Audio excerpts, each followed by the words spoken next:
Hello and welcome to the next part of the Welcome to Serinosis series. So, after a while, I finally finished the map writing and coming up with all the names and stuff. So, I'm just gonna, go through my map and, talk about the inspirations and, what the people are and stuff. So, we'll start up here, go around, up here, and down there. And I guess along the way, I'll be explaining a few other important things about my world, so yeah. So first off, we have up here, and this was the last continent discovered, basically like Australia in our world. So it's quite disconnected from the others, and it has native peoples. The northern tribes, as you can read right there, and I could totally read my own handwriting. I'm not that bad. I wouldn't even be able to read it. No, not at all. But anyway, yeah, they're vaguely inspired by Native Americans and the native Australian people. I'm not in Australia, so I don't really know what they're called, but a bunch of a lot of the cultures that weren't affected by the Europeans until the 1400s. Then down here we have Kuta, which is the home of the Tazu. And it doesn't really have much real world inspiration, but I guess you could say it is slightly based off of dwarves, living in mountains and all that. Then we have these three: Ayud, Oraka, and Ralcor. Rakor. Yeah. So these guys don't really have too much of an inspiration, maybe vaguely, because as you can see, it's really far south, but it's not covered by glaciers or anything. And my idea is that basically the fire god put some of his heat or something inside of the lakes. So around the lakes, it's pretty temperate, maybe even really close by, it's almost a desert. And then anything beyond this point is frozen tundra, basically. That's why all the civilizations are crowded around here. And a long time ago, these two countries were one, and then there was a rebellion, and now these guys, separate country. So yeah. Then you go, oh yeah, Chult 2. There's not really much to them. And then Asonis, of course, home of the Asoni. And then there's also Sinosa. But no, yeah, I've already explained most of the stuff you need to know about this. So yeah, they live in the South Pole basically and survive with magic. And then we go up here. We have Joap, which is the home of the Dryaku. This is based off of around Mongolian, the Mongolian Empire, where it's a bunch of spread out areas, and their main force is horse fighting peoples. But of course they're dragon people now. So that's cool. And then up here we have Senia. This place is vaguely inspired by ancient China. So some vague ideas from that. And then there's also Fisha, which is mainly inspired by Fiji and the Philippines. Maybe a bit of Japan in there, but not a ton, just a little bit.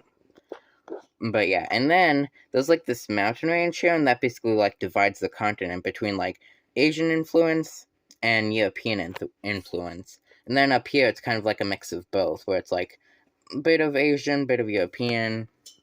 Yeah. Right here we have Drya, which is one of the human nations, and Adria, the main character from my book, starts living here, so that's cool.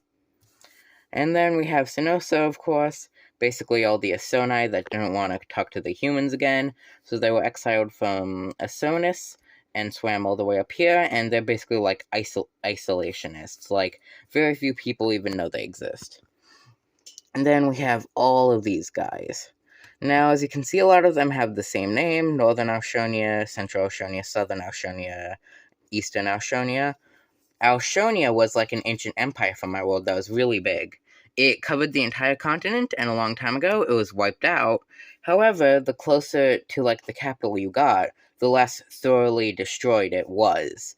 So where these mountains are, it was mostly able to survive and rebuild after the disaster. And then Alon and Lassu were both also a part of that. They just don't keep the Australian naming convention. And then over here we have focus. There we go. We have the Alcor Desert tribes.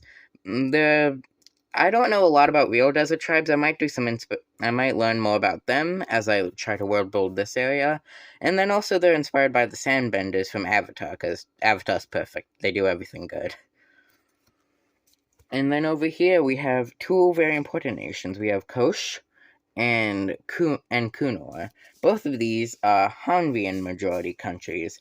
So like there's a few like human villages here and like one or two here, but mainly the Hanvians live in these two. So the Hanvians are like the most closely connected to humans, unlike the Tazu, who are disgraced from humanity. They're homies. And because of that, they're the most human-like, and they lived here during the like Australian Empire and stuff. I don't know, like a ton to say. Something interesting I didn't mention is basically in my world, this is like a trade triangle. Like this area has like a ton of boats and ships going past all the time, because like the three biggest continents in terms of population and money and like everything, like the three most important are right here in this little area. So there's like a lot of trade in that specific part. Then we go down here. We have Praia and Roic and Sunland, and then Ria. And these guys are inspired mostly by like Western places. So Praia, I got that name from like altering Prussia, because like we have like British influence and like British, like the traditional idea of like, you know, castles and knights and dragons and stuff that like don't really line up with any specific European country, just like general European. So like slightly British European fantasy and slightly German European fantasy. Then over here it's more of that basically. And here this is basically Greece. Like how Greece has two E's, this also has two E's, just like differently. So yeah, they do a lot of trade, and there might be like a bunch of city-states and stuff. I'll need to think about that further. Now this place is a desert, because all these mountains create a desert over here. So this is like a desert area, and it's called Sunland. I don't have like a ton of ideas for this place yet, but yeah, that's basically all I have. Then up here, the final frontier. So we have East Auckland and West Auckland. These guys are inspired more so by like the Slavic area, so like a bit of Russia and like Ukraine and Belarus and like basically like all the creepy bedtime stories like Baba Yaga and stuff, like Slavic folklore and stuff like is this area. And I don't remember exactly how I got the name Auckland. It was like I basically took the names of like of countries in the area and like devolved them and like messed with them a lot, because Auckland does not. It sounds like something from New Zealand instead of like Slavic. And then we have the Incos. Specific inspiration, I'm not fully sure yet, because I have specific ideas for like what kind of climates they have. Like this is like medieval Europe, and like this I always assumed being like a desert, but this is quite literally the opposite. So either I have to completely change my ideas of like what these are gonna be like their climates, or just like make up a bunch of magic stuff so it makes sense. And either solution's gonna take a lot of planning and stuff. So I'll come back with my answer to that in the future. Basically, have ideas of what you want each place to be, but like don't have it so set in stone to where you can't decide.